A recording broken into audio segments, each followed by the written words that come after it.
a large part of any organization, especially startups, is about leadership, right? And what I really wanted to understand from you is your leadership philosophy. So maybe we could start with during your career, the kind of pivotal moment or a failure that you faced early on, which really shaped your thinking on leadership. Yeah, I think, fortunately I started with TI, right? TI opened up all their, knowledge to us, right? If you're curious, right, sky's the limit, right? Even for a young engineer, right? Right. Although I started as a test engineer and I was allowed to do spice modeling, right? Which has got nothing to do with tests, right? But it was just after 6 p.m., we had some, really gurus in spice modeling. So we'll sit with them and doing. So they exposed that, right? So I think, exposure, to these kind of things was a very, very good thing. They learned a lot from there, right? What you do outside of your work, right, mattered a lot. And there was no fear, right, at that time, right? But I saw over time, right, the management style started to change. And people, it wasn't about, people were talking about employees, they're, it's a people company, but really, in practice, it was not, right? The layoffs, happening. I was, very depressed every time, even though I'd never been laid off myself. But I always was, why people get laid off and all that. Usually, a lot of times my boss get laid off. I don't know why. So I felt that, the whole empathy for people, people were not in the equation at all, right? Yeah. Especially the American style, right? And more, right? If you look at all the MBAs that we are minting today, and a lot of them are Indians, right? They become more and more of a spreadsheet. And, so there's no value in the sense, in all of this equation, right? What is the people part of it, right? So I think, that was something that I said, look, great companies exist because of great people. No question. And you can say that, but then, how do you make, you really are, have them work, in a mindset where, we're all working together to build this, right? If you are like a gun for hire, you come, I need you for this, and then you're done, you're gone, right? So that's a different business model. Maybe it works. Maybe it works for Broadcom. Yeah. Right. But for me, right, I came from a school of thought of, right from my young age, right, that you should be inclusive, So I was the first grandson in my family. My grandfather was like, you got to carry my name, and, you got to take care of all these people, might like you, don't like you, but you got to guide them and all that. So I think I had that, the family kind of attitude. Right.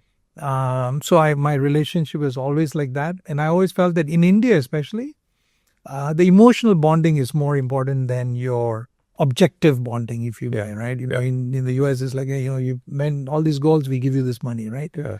Here, if you're emotionally bonded to them, they will go all out to, do things beyond, what you expect them, right? So I think the management style in India, although I was trained in the US most of my life, I was quite successful in building. I mean, you could talk to people that work for me. And my wife always kids with me. She says, people don't work for you, you work for them, Which is such a great mindset to have as a leader, right? So I enjoy that. Yeah. I enjoy that. So I think, that is one of the things that from a failure I saw that, that some of the Western companies were kind of going down. And whereas I felt that, this was something that we need to pivot to go back to the glory, if you may, right? The HP was something like that, right? Yeah. The founders of HP, right? Right.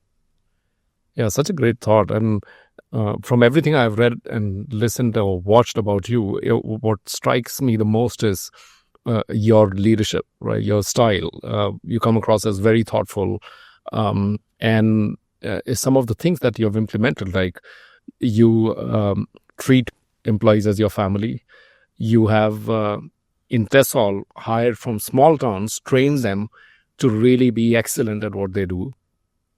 As a leader, you have felt making decisions is very important as a leader. And then as a startup, day one itself, running a professional organization, having clear accounting is very important. So these are all not really found all the time. So what shaped your thinking in these aspects on how to think about it, and where do you feel you stand in terms of leadership in startups, and what advice would you have? So let me go through, the reverse direction, what you said, right? See, having, running a startup as a corporate, right, with a corporate, compliance and all those things was very important, because I saw a lot of great startups, but because the accounting was not good, or, how they had managed, how they've been moving around people and finance and all that, they couldn't get funding, right? Not because, they had a great product, they had, good stuff, but because it wasn't compliant in some ways, the moment, you approach, any funding, whether it's a VC or a private equity, they look at it and if they see even a little bit of, they're not, happy about in terms of compliance, right, they back off, right? So, you shut yourself off, right? So I think that was one thing very, very important. I said, hey, compliance and all. So it's always a corporate. And fortunately, because I learned from TI. True. TI was one of the best companies, to start with for a young engineer. There was a lot of exposure. But at the same time, right, they were very, very compliant on everything, right? They did. So that part of it was, was a very important part. And I know any startup I would recommend, right? Because you tend to say, okay, we'll take care of it when we're bigger and so on, right? But when you're small, if you lay down these things, right, it's easier to do it, right? When you're small, right? Yeah. So I was always, compliant, especially on the accounting side and finance side, and so on, right? And then when you bring the people in, right, again, right, you want to see people that can question you, but at the same time, right, some alignment with the with the thought process of the founders, Right. I think that is also very, very key in Alignment to the mission. Alignment to the mission more than when a personal thing, right? Right. And we ran into a lot of times, right? There, and I always say, any company is a dictatorship, right? And we may all. And I'm very, very open to discussion and all that. In fact, I walk down to every level and get inputs and so on, right? I used to have lunch with everybody, pull them together and make them easy, and ask them some very controversial questions that sometimes put them unease in that sense.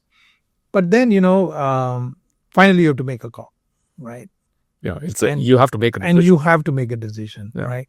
Even if you have only about 30% data, if you may, right? Don't do this data paralysis, right? More data. I'm a very impatient guy in this sense.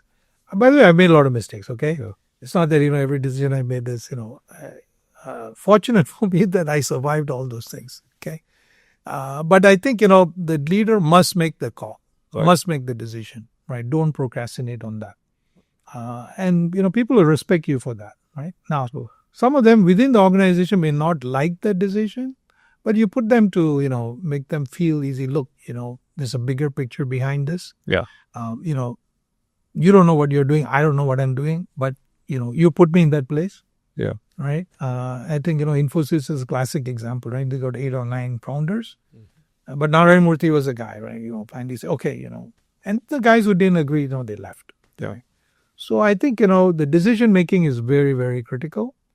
And, people, once you make a call, everybody falls in place, right? Yeah. So we have made a lot of decisions in Tessolve where I was the only guy who felt that, I should do it, when the entire company, all my management said, don't do it, including my investors. But I still did it. Okay. Right. In fact, one instance, the investor told me, Raja, you're holding a gun to our heads. Right. I said, look, I don't want to fire it, but, I know more about the company than you do. True. Okay. And so, I'll make the call. What, you tell me why, it's all that. I'll listen to you, but I want to make the call.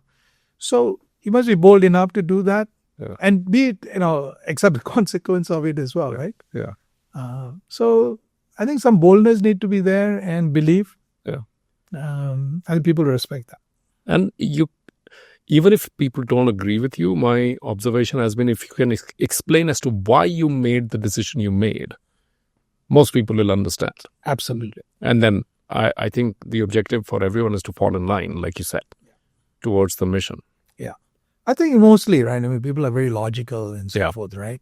It's just that sometimes they're so logical, they want perfect answers for that, right? Yeah. And in the space that we are playing in the startups, or you have to just believe that something is 5-10 years from now, right? Yeah. This morning I was in an investor call from Hong Kong, right? Some big investors want to come into semiconductor. We're trying to create this big fund, that even government can become an LP in that. Right. And so the guy was talking to and then I said, look, what do you think, right? 10 years from now, how India will look, the semiconductor.